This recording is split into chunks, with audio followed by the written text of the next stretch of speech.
I'm Joe Qin. I'm the president of Lingnan University. I've been here for just 2.5 years.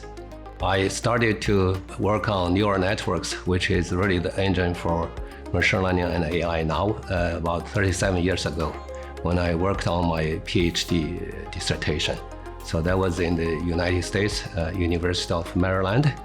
So in the last 10 years or so, especially the recent 3 years, when this ChatGPT and generative AI is really doing a lot of powerful content generation, and that's really driving us to think about this is reality.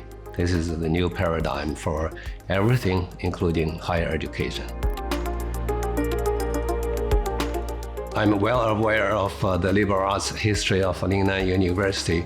So before I stepped in as the president in the fall of 2023, I had about 9 months of time to think about what I should do. So I prepared a lot to make sure that I can bring my colleagues along, bring the students along to think along this AI and digital revolution.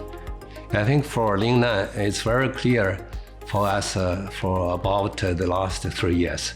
We've been very serious looking into implementing generative AI as a way to transform our entire education and research, and including also our administration tasks. So we have figured out pretty early on that first, the AI is a tool to help us improve efficiency. And second, we cannot ignore the domain knowledge. So for each field that we're educating students, we basically have to make sure students still have the domain knowledge to be trained, and they need to have, really the judgment of human to make use of AI and to make it really powerful, and also to represent what our human wants to do. What we did with the help of our IT team and library, it's very early on that we adopted generative AI, the ChatGPT, for everyone to use freely on campus. So that was August 2023, okay? And most other universities at that time were still debating or even banning this tool from being used by anybody on campus, okay?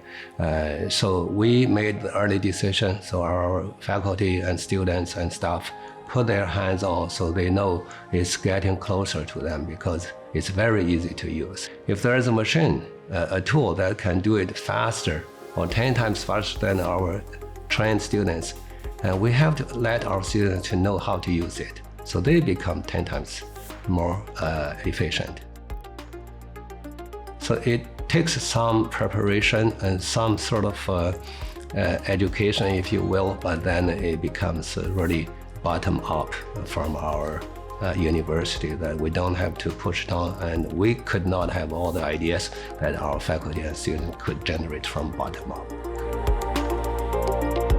I think over this 2.5 years of practice and exploring, I'm very pleased that we figured out the way of modernizing or transforming liberal arts education, basically in the digital era. The liberal arts education is a very powerful model, but over time, as scientific discoveries and impact of technology has advanced, somehow liberal arts education get ignored or marginalized. I think there is sort of different reasons. One is that some liberal arts education institutions tends to keep the old ways forever. So I don't think that's a way of growing or even surviving. So with AI in front of us, now the most important thing for human being is critical thinking.